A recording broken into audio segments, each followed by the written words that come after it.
Muy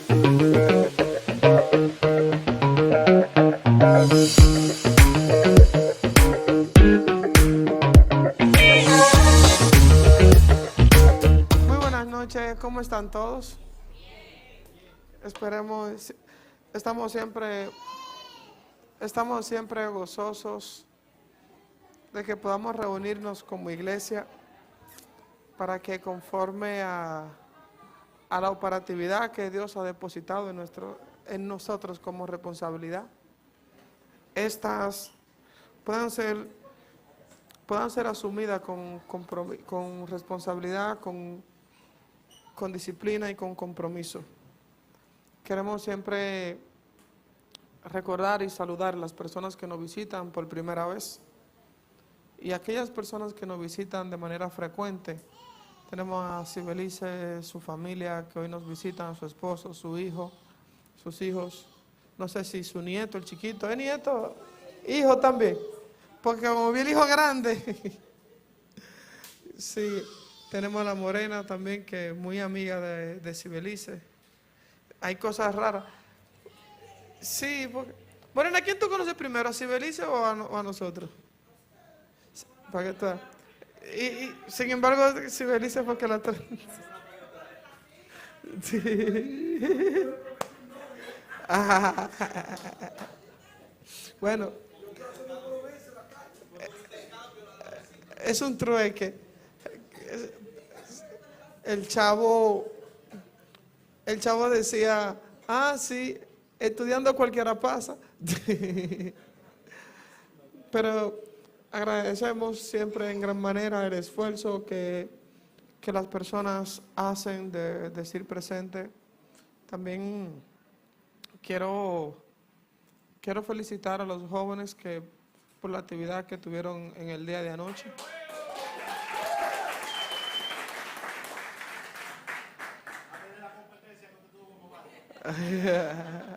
No, mira. Yo siento que hubo un caballo de Troya. Le pasaron la pista a Osvaldo como él está en producción y él se aprovechó de eso y por eso ganó. Entonces, pero en otro escenario, me traicionó. No le voy a dar el gusto de oírme cantar. No, miren, pero quiero felicitar porque poco a poco, una de las cosas que nosotros perseguimos como iglesia es lograr que cada elemento congregacional, aunque nosotros lo veamos como un todo, sino que la individualidad de cada puedan funcionar de manera automática y autónoma. Entonces, al ver que lo organizaron, vemos el crecimiento, las oportunidades que tienen todavía de seguir creciendo. Todo eso habla de un buen avance. Miren, yo sé que hubieron algunas personas que no vinieron, no sé por qué, sino porque se sintieron jóvenes, otros que no se sintieron jóvenes. Pero yo les motivo a todos que cuando se están haciendo proyectos como eso, donde se están empujando, sean parte. Miren, una de las cosas que estos procesos se parecen mucho a cuando la gente muere, cuando se le muere un familiar a la gente. Cuando a la gente se le muere un familiar, ellos no necesitan a alguien que diga, yo voy a donar una caja, yo te pongo 500 por el café. A veces gente necesita un hombro para llorar. Entonces, así mismo son algunas actividades que se necesitan como ese apoyo de yo estoy aquí, yo estoy presente. Y le hago esa motivación porque yo sé que algunas personas, por ejemplo, se vio la película, se vio la actividad de ayer, como que se independiza.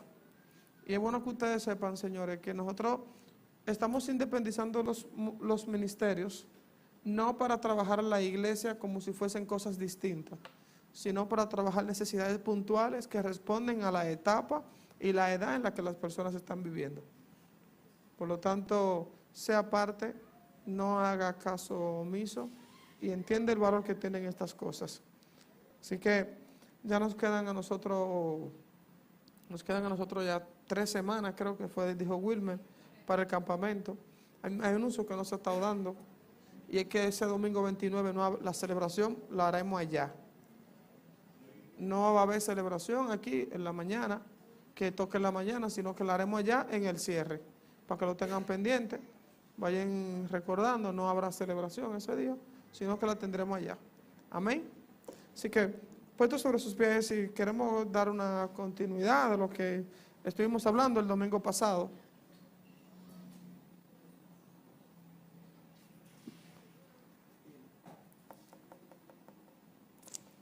Yo quiero que nos acerquemos a las Escrituras y busquemos el libro de Juan.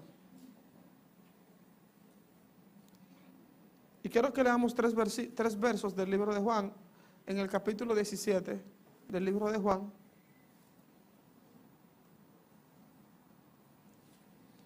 Del verso 1, leeremos del verso 1 al verso 3.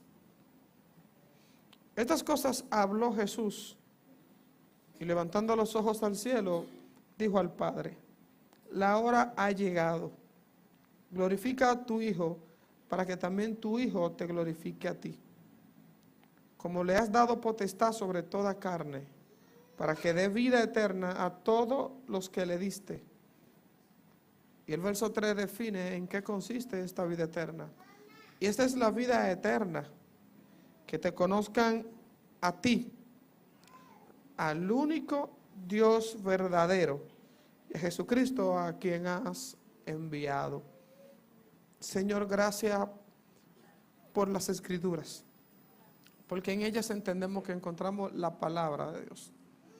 Permite que éstas operen en nuestra vida conforme a la naturaleza que estas mismas tienen, Señor. Que nuestras emociones no se antepongan ni que se pongan nuestras necesidades, sino que tu obrar pueda funcionar y operar de manera orgánica y automática en la vida de nosotros, Señor. Señor, gracias. Amén y amén.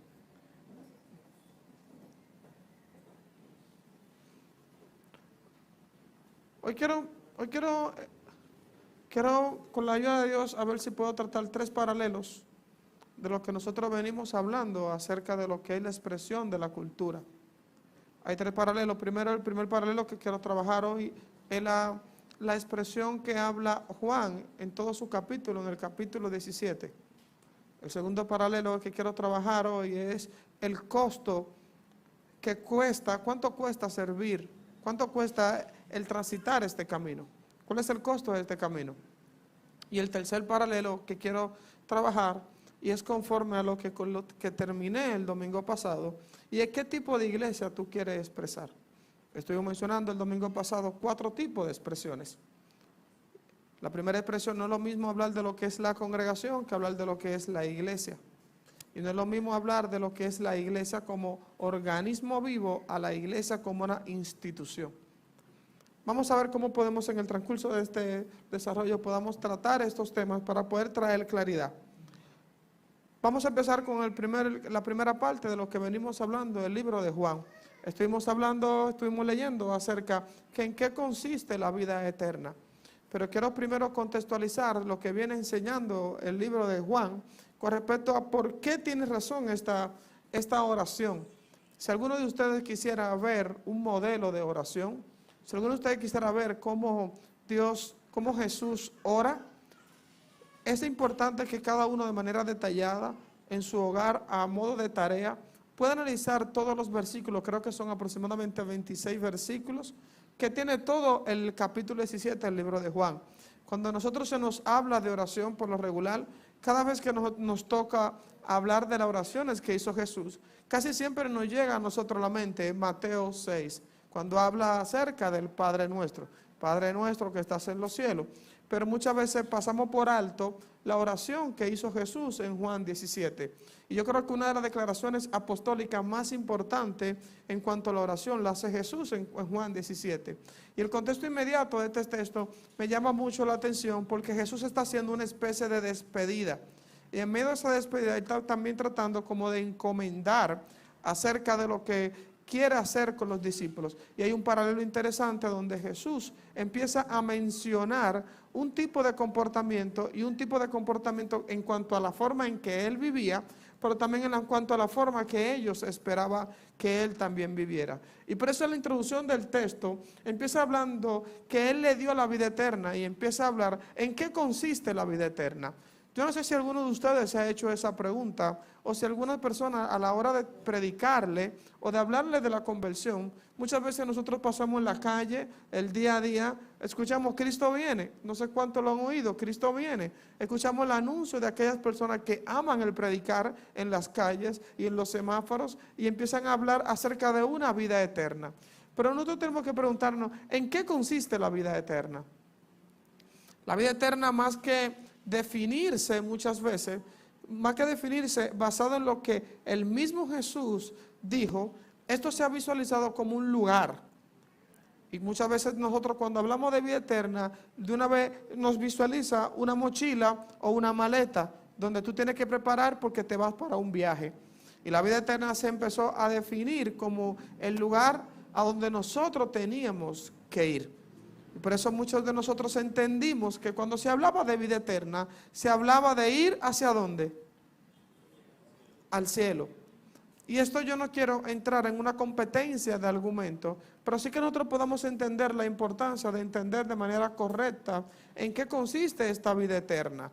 Porque si nosotros empezamos a hablar de la vida eterna como un lugar hacia donde vamos y no como algo que tenemos que conocer y entender, es probable que en el camino nosotros no podamos desarrollar aquellos elementos que muchas veces que a nosotros como iglesia nos está haciendo falta. Elementos como cuáles? Elementos como el disfrute de lo que es el evangelio. Elementos como es el disfrute de la salvación, el deleite, el reposo, el poder crecer en ese tipo de cosas. ¿Por qué? Porque nadie crece en aquella cosa que entiende que no lo tiene. Primer punto importante. Nadie crece en aquella cosa que entiende que no la tiene. Por lo tanto, muchas veces cuando hablamos de la vida eterna, se convierte como en una carrera que nosotros hacemos a diario. Y esa carrera a diario, yo como que me levanto todos los días a tratar de buscar la forma de cómo alcanzo la meta de hoy. Y esto se convierte en una meta de una sumatoria diaria. ¿Sumatoria diaria en qué aspecto? Yo me baso muchas veces en que como que cada día es como un reto nuevo que yo voy a vivir. Por eso muchos de nosotros nos levantamos en cuanto al día. ¿Qué me prepara el día de hoy? Y pareciera que aunque no estemos leyendo el horóscopo, pareciera que nuestra vida tuviera un destino horoscópico, podría decirse. Horoscópico, pongámosle la palabra que usted entienda. Pareciera como que tuviera una vida horoscópica. ¿Por qué? Porque tú dependes de lo que va a pasar hoy. Y parece que nosotros nos despertamos un día a día sobreviviendo, mas no viviendo. Uno de los devocionales, la cual nosotros trabajamos, una de las cosas que aprendimos que se dijo en esos devocionales fue que nosotros no estamos en la tierra aquí solo para respirar oxígeno. No estamos para sobrevivir, sino que también estamos para vivir. Entonces el texto, volviendo al texto, dice, ¿en qué consiste la vida eterna? ¿En qué consiste la vida eterna? Que te conozcan a ti, al único Dios verdadero. Ese texto suena muy bien, pero yo quiero ponérselo en contexto a ustedes para que ustedes entiendan un poco el peso de esta declaración. Una de las cosas que Jesús luchó cuando estaba aquí en la tierra era que ellos pudieran entender su procedencia. Porque los judíos, cuando ellos estaban habiendo durante 1600 años, habían recibido un pacto, tenían la historia de Abraham, tenían la historia de Noé, y ellos eran fieles a eso. Ellos tenían, yo podría decir, aunque la Biblia no lo dice, pero lo digo yo, que ellos tenían a Abraham y a Moisés, el comportamiento que le daban eran casi de ídolos. Para ellos hablar de Abraham y de Moisés era como si fuese hablar de un ídolo. El respeto que tenían y el comportamiento que tenían hacia ellos era totalmente elevado. Y esto responde, por eso nosotros vemos en el libro de Romanos. El libro de Romanos pasa un conflicto. Y es que cuando el evangelio empieza a llegar, a empezar a hacerse predicado después de la muerte de Jesucristo, se dividen en dos bandos. ¿Cuáles bandos? Se divide el bando de los judíos que entiende que como ellos tenían durante 1600 años, habiendo practicado de manera constante, habiendo practicado los sacrificios, los pactos, ellos eran llamados el pueblo de Dios, ellos de manera constante entendían que no tenían de qué arrepentirse. Por eso Pablo dice en Romanos 33, por cuanto todos, cuando Pablo dice todos, aunque él se está hablando de la humanidad, ese todos representa dos grupos, los judíos y los gentiles. Los gentiles era todo aquel que no era judío, entonces dice, por cuanto todos. Entonces, en este contexto Jesús dice, que te conozcan a ti. Entonces, ¿cómo Jesús le dice a una gente que están practicando durante 1600 años los sacrificios, no conocen a Dios? Entonces, en ese contexto que Jesús le dice, que te conozcan a ti. Por eso, volviendo para no dejarle la idea en el aire, esos dos grupos que se dividen, están los gentiles y Pablo, por eso no sé si alguno de ustedes en un momento se ha preguntado, si alguno de ustedes se ha preguntado, ¿qué va a pasar con aquellas personas que nunca se le ha predicado? ¿Saben ustedes esa pregunta ustedes? ¿Qué va a pasar con aquella persona que nunca se le ha predicado? Ustedes saben que la Biblia habla acerca de ese comportamiento. Ese comportamiento Pablo lo aborda en Romanos 1, a partir del verso 14 hasta el 21. Cuando Pablo empieza a hablarle a los gentiles de la necesidad de por qué ellos también tenían que arrepentirse. Y empieza a decir las cosas de Dios, su eterno poder, su divina deidad, son dadas a conocer por medio de las cosas creadas. Y dicen, pero ustedes, en vez de adorar al Creador, crearon dioses y adoraron a lo creado.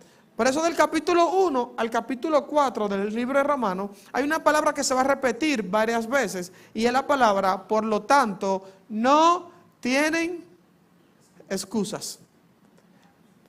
Entonces, volvamos a esto, a conectarlo al verso inicial en Juan capítulo 17. Entonces dice, Señor, y esta es la vida eterna, que te conozcan a ti.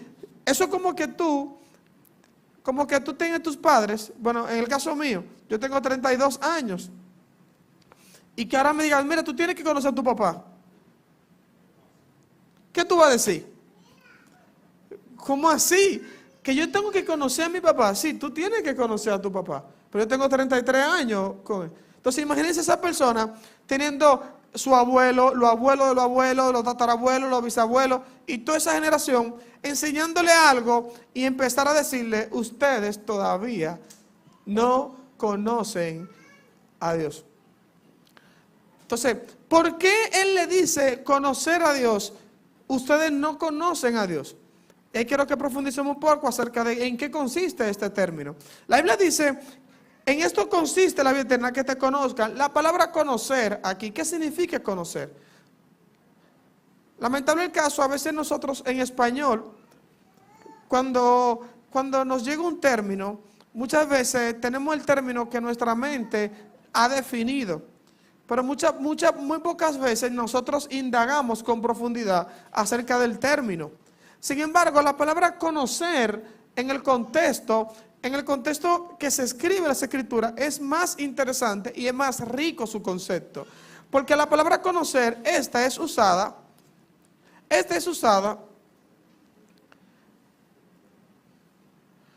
yo creo que si abren nada más la puerta izquierda suena menos.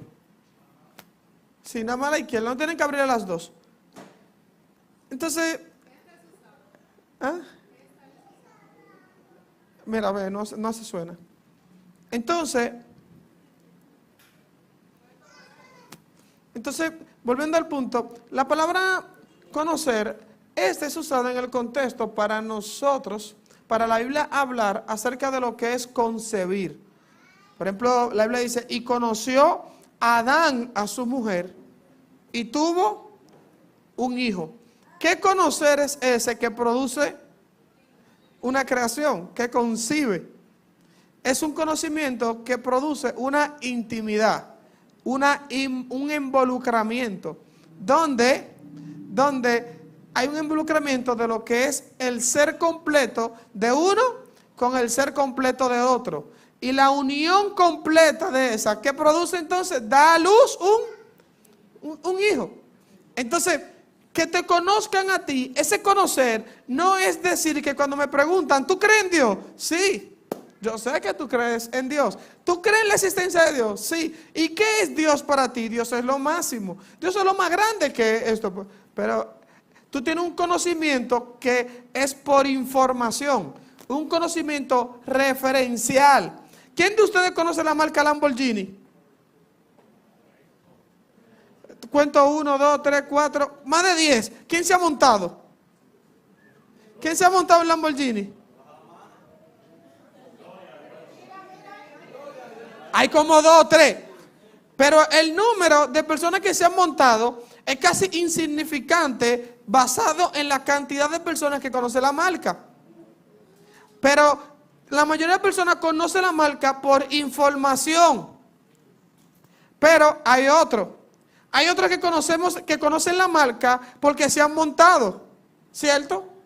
Pero hay otros que conocen la marca porque son dueños. Entonces saben cuánto gasta el mantenimiento, saben que cuesta una goma, saben la responsabilidad que conlleva tener un vehículo de eso. Y les voy a dar la peor información, saben cuánto cuesta el seguro del año. ¿Saben cuánto cuesta el seguro de ese vehículo? Una de las cosas más difíciles, señores, que en cuanto a los vehículos, es cuando, miren, les voy a decir algo que me ha pasado como varias veces, a mí y a varias personas alrededor. ¿Y ustedes saben qué es? Que cuando uno pasa de tener un vehículo que tiene seguro de ley a tener un vehículo que es seguro full, y cuando ese vehículo que es seguro full, tú lo tienes por financiamiento, que es obligado el seguro full, tú pasas de pagar 3.500 pesos a 50, a 60.000 pesos. Y uno dice, y es obligatorio tener que entrar en este aspecto. Entonces, no es lo mismo tener un conocimiento por referencia. Entonces, la mayoría de las personas tienen un conocimiento de Dios por referencia. No hay una persona, mire, República Dominicana, en sentido general, es muy difícil que tú no te topes con una persona que conozca de Dios, que te hable de Dios. Hay personas que hasta te predican. Yo he recibido unas cantidades de predicas de gente borracha. De verdad, de gente borracha, que me dan 2 mensajes en uno. Porque esos son uno de los mensajes que tienen más impartición. Porque me enseñan el texto, pero me impartan el alcohol. Entonces uno termina como medio borracho. El otro día yo decía a una persona, se me acercó y me decía, Dios es lo mejor. Yo digo, sí, pero me diste un trago. Y yo dije, yo no ando detrás de eso. Entonces, existen muchas personas que conocen de Dios por referencia. Una persona que el otro día me dijo a mí, yo creo en Dios. E incluso fue más arriesgado. Y me dijo, yo soy cristiano. Y yo le dije a él, de las 2 declaraciones que tú me das, yo no tengo duda. Y tampoco, lo único que tengo duda es que tú seas hijo de Dios. Cristiano puede ser cualquier persona que crea en la existencia o tenga cierto seguimiento hacia Dios. Pero aquella persona que no haya pasado de muerte a vida, y diga conmigo, que no conozca a Dios, no puede decir que es cristiano. Siguiéndole fiel al texto, el verso 6 al 8 dice, he manifestado tu nombre a los hombres del mundo que me diste. Tuyos eran y me lo diste y he guardado tu palabra. A mí me gustó mucho este texto, el verso 6, porque dice, he manifestado. Entonces, ¿cuál es el propósito de este trimestre? La expresión. Y recuérdense que la expresión, nosotros tenemos 3 términos para hablar de ella. Expresión como tal, pero estamos hablando que lo que mencionamos el domingo pasado, en 1 de Pedro 2:9, el anuncio. ¿El anuncio qué es? Una expresión. Ahora, el tercer término que habla de expresión es manifestación. Entonces dice, he manifestado tu nombre a los hombres de este mundo. Porque yo quiero hacer hincapié en esto a ustedes, porque yo quiero que ustedes vean lo que produce haber expresado el nombre de Dios. Y miren qué dice la parte C del texto. Ahora han conocido que todas las cosas que me has dado proceden de ti. Primer punto, ¿cómo es ellos conocieron que lo que se les dio procedía de Él? ¿Qué fue lo primero que Él hizo? ¿Qué fue lo primero que Él hizo? Vuelvo al punto. Lo primero que Él hizo, la parte A del texto, dice, he manifestado tu nombre. Y como he manifestado el nombre de Dios a los hombres del mundo que me diste, ahora esto produjo como un efecto secundario, produjo que han conocido que todas las cosas que me has dado proceden de ti. Yo quiero dividir el texto en 3 puntos. Primer punto que dije, he manifestado tu nombre. Segundo, ahora las personas que me han oído saben que la palabra que tú me has dado, que todas las cosas proceden de ti. Una de las cosas, señores, que nosotros estamos luchando como cristianos e hijos de Dios, es confirmar la procedencia de las cosas que nosotros estamos haciendo. Esta mañana el Señor nos permitió tener una participación en el auditorio que estaban celebrando hoy, el Día Nacional de la Oratoria. Primera vez que se hace, ellos están tratando de conmemorar el día. Y una de las cosas que nosotros estábamos diciendo en medio de la oración que se nos permitió que hiciéramos, y era que decíamos que la palabra como tal, que es lo que normalmente utiliza un orador, esta vino a producir diferentes cosas. Dijimos, produjo aliento en algunas personas que un momento estuvieron tristes. Produjo dirección en algunas personas que un momento estaban perdidos. O produjo corrección en algunas personas que estaban desviados. Pero en otro momento, el mal uso de la misma produjo que Dios le dijera a ellos, hipócritas, generación de víboras, sepulcros blanqueados, cuelan el mosquito, mas dejan colar el camello. Le dijo todo eso, el uso irresponsable. Y yo ese uso irresponsable le digo yo, el manifestar una cosa que no es lo que procede del Padre. Cuando hay una diferencia que de lo que procede del Padre, en lo cual procede del Padre, de una vez las personas detectan de manera correcta que algo anda mal. Por ejemplo, aquellas personas que conocen los jugos naturales, desde que se dan un trago de un jugo que le dijeron que era natural, ¿qué dijeron? ¿Qué dicen? Aquí hay algo raro. Y principalmente estos se ven en los jugos de Fruit Punch. Los jugos de Fruit Punch, este jugo es natural de Fruit Punch. Y todo casi siempre nos sale el saborcito del jugo de Tropical ya. Sí. O nada más lo he vivido yo. Nos sale el saborcito. O el jugo de limón. Ese jugo es puro limón.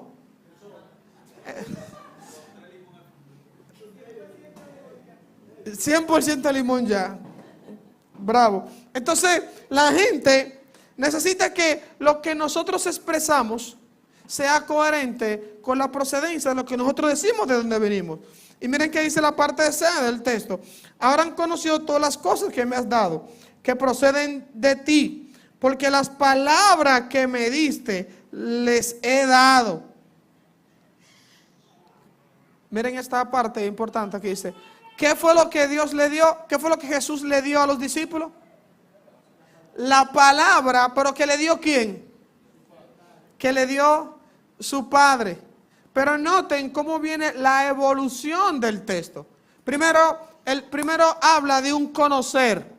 Y este conocer tiene que ser por medio de una intimidad. No un conocimiento que es referencial, sino que un conocer que viene por medio de una intimidad.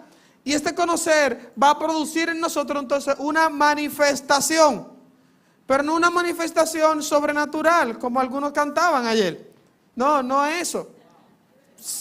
No una manifestación donde nosotros creamos que algunas cosas desciendan o vengan, o que la gente esté encaramada en las cosas, o que haga un alboroto del ser.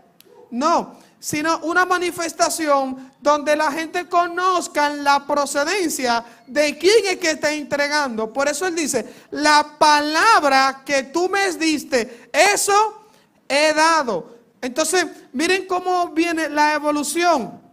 Conocer, manifiesto, la gente confirma la procedencia porque lo que yo estoy dando no tiene Made in Luis Miguel. No viene procedencia de Luis Miguel, sino que viene procedencia del Padre. Él también nos está dando a decir a nosotros que Él simplemente es un canal. Y Él está dando lo que recibió. Y nosotros, yo quiero que usted se haga un nivel de conciencia con lo que digo. Y es que todos estamos constantemente dando. No hay una forma que usted no dé. Usted, todo el mundo está dando. Nuestro disparador, miren, ustedes conocen la virtud que tienen los pozos o las fuentes. Y es que están constantemente dando. Nosotros somos fuentes. Y esta fuente no se detiene nunca. Está dando. Y por eso en cada evidencia y cada etapa de nuestra vida tenemos una expresión de qué estamos dando. Por eso cuando a ti te someten a un nivel de presión y de ti sale algo que no es conforme a lo que es del Padre, es porque lo que tú estás recibiendo no es del Padre. Porque todos nosotros lo que somos es un medio donde por donde nosotros pasa un conducto. Nosotros somos como un tubo. Yo creo que la mejor forma de expresar, nosotros somos como un tubo. Y ustedes saben que los tubos, tú puedes pasar por ellos todo elemento que sea líquido. Tú puedes pasar agua, puedes pasar gasolina, como puede pasar aceite. El tubo no tiene un filtro que él dice que él se cierra automáticamente cuando tú lo diseñaste para pasar agua y ahora está pasando gasolina. No tiene un filtro. Así somos nosotros. Somos como una especie de tubo que por donde nosotros pasa. El problema de nosotros no es que tengamos que resolver el asunto en el tubo, sino en la procedencia de quién es que nos está dando la palabra, porque constantemente eso es lo que nosotros vamos a dar. Entonces, si hacemos la escala de cómo viene expresando el texto, entonces él dice, la palabra que me diste, la di. ¿Cuántos de nosotros podemos decir, lo que Dios a nosotros nos está dando, eso es lo que nosotros estamos dando? Para algunos de nosotros puede ser difícil decir esta expresión, porque es que muchos de nosotros ni siquiera estamos recibiendo palabra del Padre, porque es posible que lo que estemos consumiendo sean elementos de una naturaleza distinta. Y es algo que hemos mencionado hasta la saciedad, nuestras fuentes de entrada. ¿Qué oímos? ¿Qué leemos? ¿Qué vemos? ¿Qué instruye? ¿Qué te invita a tu Instagram? ¿Qué te invita a tu YouTube? ¿Cuáles son las películas que tú consumes? ¿Cuáles son los libros que tú lees? ¿Cuáles son las novelas que tú descargas? ¿Cuáles son las series que tú ves en Netflix? Algunos no pueden pagar Netflix, pero tienen Telegram. Y por ahí se ve. ¿En qué tú estás dedicando? ¿A qué le dedicas el tiempo libre? ¿A qué? Entonces, esa procedencia yo la he dado. Y noten, como lo que procede, lo que yo estoy dando, proviene del Padre. Entonces dice, y ellos la recibieron. Y me gusta las dos siguientes partes. Las dos siguientes partes que dice el texto. Las dos siguientes partes dice, y han conocido que verdaderamente salí de ti. ¿Por qué me gusta esto? Porque lo que él dio, el que lo escuchó, no se quedó con simplemente validar que lo que él me decía, sino que ahora ellos pasaron a también tener una experiencia con lo que él decía. Y dice, y han conocido que verdaderamente que salí de ti. Y miren esto, Y cuando conocieron, miren qué produjo, y han creído que tú me enviaste. Señores, estos primeros 8 versos del capítulo 17 de Juan, narra todo un proceso que si nosotros podemos ponerlo punto por punto, esto nos va a decir a nosotros cuál es la forma o cuál es la metodología de que el evangelio, cuando salga de nosotros, en las personas que lo escuchan pueda tener sentido. Porque muchos de nosotros cuando predicamos el evangelio no tiene sentido en quienes nos escuchan, es porque la gente no puede confirmar que verdaderamente lo que nosotros estamos diciendo procede del Padre. Nosotros que generalmente, señores, estamos creando ciertos niveles de confusiones en las personas, porque la gente no logra ver con claridad que lo que se me está enseñando es conforme a lo que procede del Padre. Seguimos. Saltamos al verso 14. Y vuelve a producir algo que es donde yo quiero utilizarlo para abrir una puerta. Y dice el verso 14, y yo les he dado tu palabra. ¿Y por qué yo quiero resaltar esto? Porque vuelvo a citar lo mismo. Y es que, ¿qué va a producir esto en nosotros? ¿Qué va a producir esto en nosotros? Y dice, yo les he dado tu palabra. Pero tu palabra, por yo dar tu palabra, mira qué pasó. Y el mundo los aborreció. ¿Por qué yo quiero abrir esta puerta, señores? Porque muchas veces nosotros creemos que el serle fiel a la palabra de Dios va a producir flores en nosotros. Y no va a producir flores en nosotros. Dice, el mundo lo aborreció. Pero la parte B del texto genera algo muy interesante. ¿Por qué el mundo lo aborreció? Porque no son del mundo. ¿Por qué lo aborreció el mundo? Hay muchos de nosotros quizás que cuando predicamos el mundo no nos aborrece. Si el mundo no te aborrece cuando tú predicas o cuando tú argumentas o cuando tú te comportas, según el texto, ¿por qué puede ser? Porque somos iguales, porque posiblemente seamos del mundo. La única forma para que el mundo me aborrezca es que cuando yo me comporte conforme a lo que el mundo ha establecido, la gente vea que tú no eres del mundo. La gente tiene que verlo, Señor, en cosas sencillas. Y yo me glorifico, señores, yo me glorío, y no en la carne, sino que me llena como de satisfacción. Cuando alguien me devuelve de más, yo le digo, me está devolviendo de más. Te estás engañando, mira, esto no me lo cobraste. Mira, me diste 200 pesos de más. A mí me llena de gozo esto. Y yo he tratado de incluso hasta los empleados.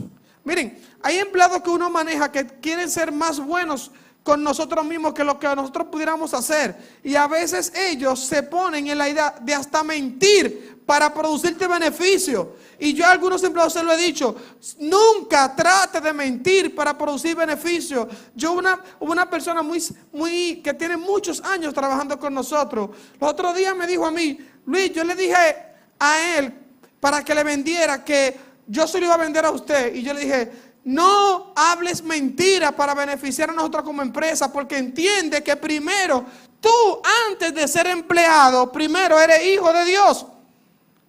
Entonces, para que el mundo te aborrezca, tú tienes que ser incompatible con el mundo. Pero cuando tú eres compatible con la corrupción, cuando tú eres compatible con el manejo, compatible con la mentira, compatible con el manejo, con el lenguaje, pues la forma que trata a tu esposa, en la forma que trata a tus amigos, en la forma que trata a tus amistades, tu familia, tus hijos, en la forma que negocias. Hay gente que no quiere, hay gente cristiana que la gente no quiere negociar con ellos. Yo estaba negociando con un cristiano y papi me preguntó, ¿y qué pasó? Es que ya yo ni le escribo, yo no quiero negociar con él. ¿Por qué? Porque que la forma que se maneja no me produce aborrecimiento. ¿Y por qué me produce aborrecimiento? Porque yo quiero que él se maneje como no es del mundo. Y si se me maneja como es del mundo, entonces lo primero que yo voy a producir es aborrecerlo. Por eso es necesario que nosotros tengamos un llamado a que nuestro comportamiento no sea conforme del mundo. Entonces dice, no son del mundo, como tampoco yo soy del mundo. Y aquí viene y le da un golpe a lo que es el evangelio escapista, a querer salir de este mundo. Una de las cosas por la cual existe el evangelio escapista es porque no hay deleite. Y como no hay deleite, uno se encierra en una cárcel que nosotros no quisiéramos ni siquiera vivir. Porque ¿quién de ustedes, cuando está disfrutando algo, quiere dejarlo? ¿A quién usted conoce algo? ¿A quién usted conoce cuando está disfrutando algo que va y te lo entrega? ¿Quién lo hace? ¿Quién ha visto? Ay, nadie. Entonces por eso es que muchos de nosotros, el evangelio, tenemos un sentido escapista, queremos irnos porque que no hay ese disfrute. Y mire que dice, no te ruego que lo quites del mundo. El mismo Dios está diciendo, el mismo Jesús está diciendo, mi oración no es que te lo lleve para el cielo. Esa no es mi oración. Yo no estoy orando para que tú te lo lleves para el cielo, sería más fácil. No lo quites del mundo, sino que lo guardes del mal. No son del mundo, como tampoco yo soy del mundo. Y aquí viene algo de procedimiento. Y dice, santifícalos en la ropa.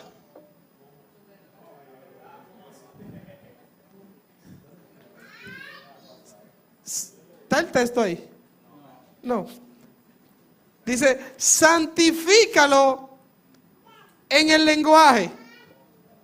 Santifícalo en cambiar la forma en que salude, gracia y paz. Santifícalo en lo que oyes. Santifícalo en la forma de sus hábitos. No, santifícalo en tu verdad. La santificación que Dios produce en el hombre es una santificación que se hace envolviendo a nosotros. ¿En dónde? En la verdad. Y dice, tu palabra es verdad. Y yo quiero poner la cabeza grande a ustedes ahora. Cuando dice tu palabra, yo quiero meterlo a ustedes en el contexto histórico. Y el contexto histórico es que cuando se escribe esto, no existía la Biblia como tal. Nada más existía lo que era el Antiguo Testamento. Y se le llamaba escritura. Entonces dice, santifícalo en tu palabra. Y eso puede producir en nosotros que creamos que todo aquel que entonces se mete a leer los textos de la Biblia y a memorizárselo, cree que está siendo santificado. Y es posible que te esté llenando de letras, pero no de verdad. Que es totalmente distinto. Porque dice, tu palabra es verdad. Pero ¿qué es la palabra? La palabra es aquella que existía antes de que el mundo fuese. La palabra es aquella que era la luz del mundo, que era por medio de la vida, y la vida era la luz de los hombres. Y la palabra es aquella que se hizo carne, y la palabra es Cristo en nosotros. Por lo tanto, es probable que tú te llenes de letras, pero no te llenes de Cristo. Entonces tú te podrás haber leído todos los textos y te hayas memorizado, pero si no tienes a Cristo, no tendrás la santificación, que es en la verdad. Tu palabra es verdad. Y ahora da un mandato y dice, como tú me enviaste al cielo, yo también quiero enviarlo al cielo. ¿Cómo dice? Como tú me enviaste al mundo, yo lo envío también al mundo. ¿A dónde Dios nos está enviando? Y lo confirma en Mateo 28. Y por todo el mundo. La misión de la iglesia es ir al mundo y no querer ir al cielo.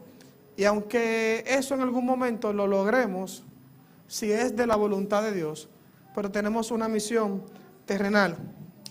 Voy con unas últimas cosas para puntualizar. Hablamos del proceso, ¿verdad? Entremos al segundo punto. El segundo punto, ¿qué cuesta esto? ¿Cuál es el costo de este evangelio? ¿Por qué en el proceso? ¿Por qué en el proceso? ¿Qué cuesta este evangelio? ¿Qué cuesta este evangelio? Primer punto, Lucas 9:23 dice, y decía a todos, si alguno quiere venir en pos de mí, niéguese a sí mismo, tome su cruz y sígame. ¿Qué cuesta este evangelio? Negarse a sí mismo, tomar su cruz y hacer que Lucas 14:27 dice, y el que no lleva su cruz y viene en pos de mí, no puede ser mi discípulo.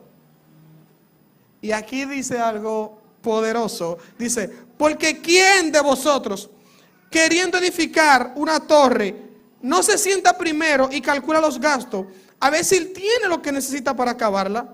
No sea que después que haya puesto el cimiento y no pueda acabarla, todos los que vean comiencen a hacer la burla de él, diciendo, este hombre comenzó a edificar y no lo pudo acabar.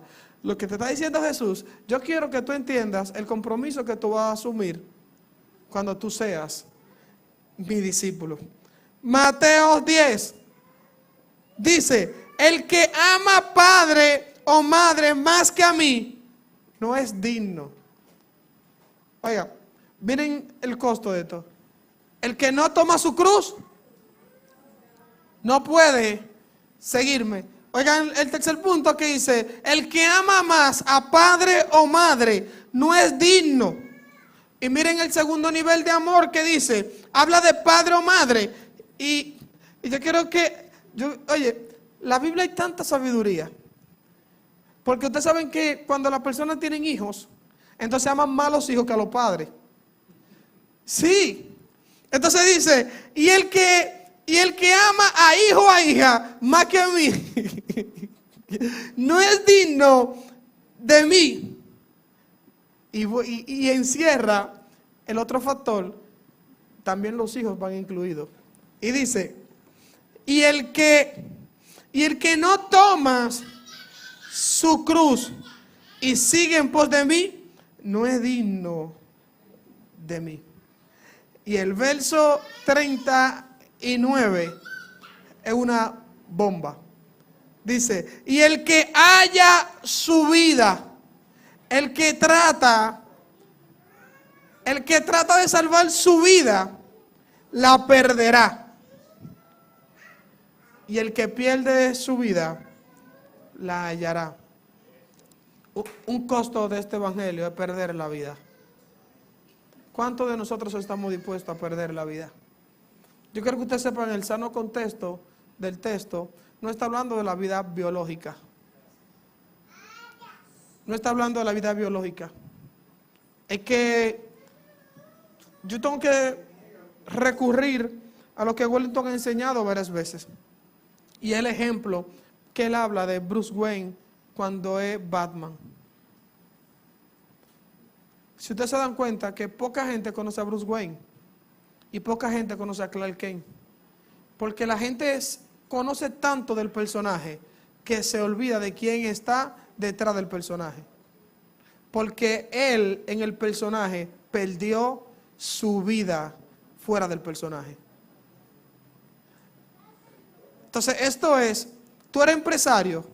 Sí. ¿Tú eres profesor? Sí. ¿Tú eres doctor? Sí. ¿Licenciado en cualquier cosa? ¿Ingeniero en cualquier cosa? Sí. Pero tiene que perder la vida. Perder lo que en el mundo la gente se identifica contigo. Tiene que perderlo. Y el que no está dispuesto a perderlo, no es digno de ti. Filipenses 3, 7 y 8 dice, pero cuántas cosas eran para mi ganancia y la he estimado como pérdida. Y cuando Pablo habla de la ganancia, habla de todas aquellas cosas que eran como un mérito que para el hombre generaba aplauso. Pero había que dejarlo. ¿Qué cuesta este evangelio? Romanos 12:1. Así que, hermano, os ruego por la misericordia de Dios que presentéis vuestro cuerpo como sacrificio vivo, santo, agradable a Dios. ¿Qué cuesta el evangelio? Lucas 18:21 dijo: de cierto os digo que nadie que no haya dejado casa puede servirme. Juan 12:25, el que ama su vida la perderá, y el que aborrece su vida en este mundo, para vida eterna la guardará. Si alguno me sirve, sígame, y donde yo estuviere, allí también vosotros estaréis, y mi Padre le va a honrar. Segundo Timoteo 3:12 dice: y también todos los que quieren vivir piadosamente en Cristo Jesús padecerán persecución. Y hay más textos de lo que pudiéramos decir. ¿Cuál es el costo de este evangelio? ¿Quiénes estamos dispuestos a asumir el costo? Y yo quise hoy presentar esa perspectiva del costo, porque muchas veces se nos habla de un costo del evangelio, y es que el costo de cambiarte la ropa, el costo de tener que dormir, el costo de tener que despertarte temprano, el costo de que ahora hay que andar con una Biblia en la mano. Todo eso la gente lo aprende sin necesariamente haber nacido de nuevo. Todo eso lo aprende sin necesariamente haber nacido de nuevo. Cualquier gente te aprende cómo se visten los cristianos. A cualquier persona que no ha aceptado a Cristo en esta noche, tú lo llamas y le dices: hazme un listado de cómo debe andar un evangelio, de cómo debe vivir un evangélico, y te lo dice, aunque no lo viva. Te lo dice, cómo debe vestirse, qué debe de leer, qué música debe de escuchar, cómo debe de escribir, cómo debe de saludar. Una gente se convierte hoy y de una vez la autoridad te dice: Dios te bendiga, porque no hubo necesidad de enseñárselo, porque él lo sabía. Él lo sabía. Y va y compra una Biblia, y va, y si es mujer, se bota la minifalda y se pone una, porque lo sabe. Lo sabe, pero el evangelio el costo tiene que ir más allá de botar la ropa, de cambiar el closet, de cambiar el lenguaje, sino que algo que produzca una santificación, pero no en las cosas de este mundo, sino santificado en tu verdad. Y esa verdad no es la verdad de un concilio, no es la verdad de un pastor, no es la verdad de un apóstol, sino tu palabra. Tu palabra, dice la Biblia, es verdad. ¿Cuántos de nosotros quisiéramos que esa santificación pueda producirse en nosotros? Si hay alguien, yo creo que se pongan sobre sus pies. Si hay alguien en esta noche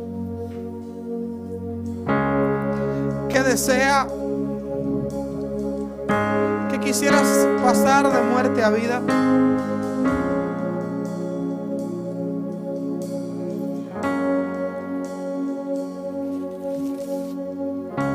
si hay alguien que desea pasar de muerte a vida en esta noche,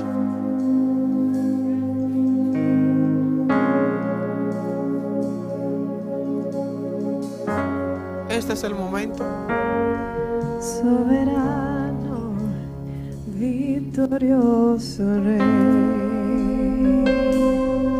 ni la muerte pudo detener tu poder para vencer. Jesucristo, reinas con poder. Soberano, victorioso Rey, ni la muerte pudo detener tu poder para vencer.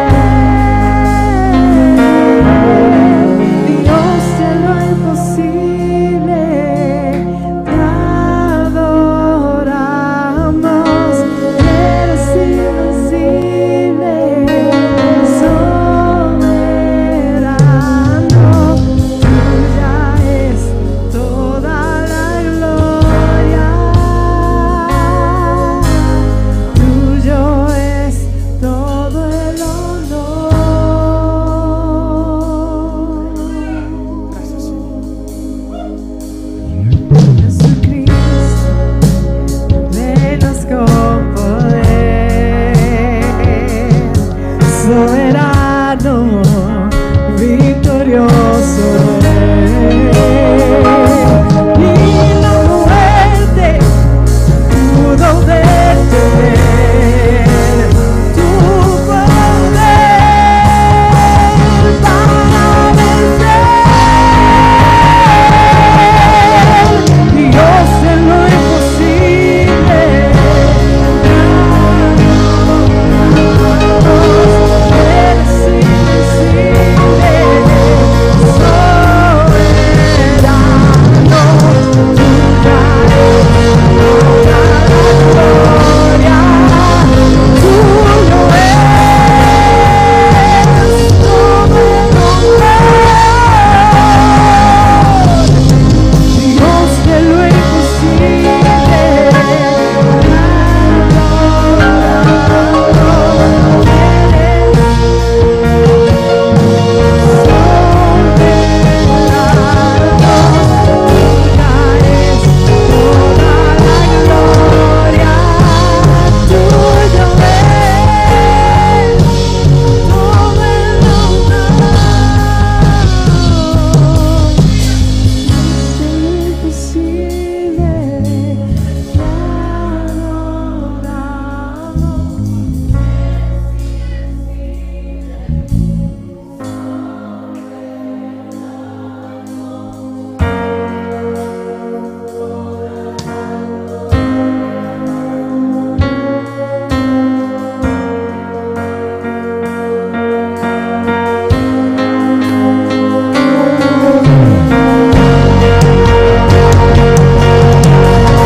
Señor, gracias. Gracias por tu palabra impartida, Señor.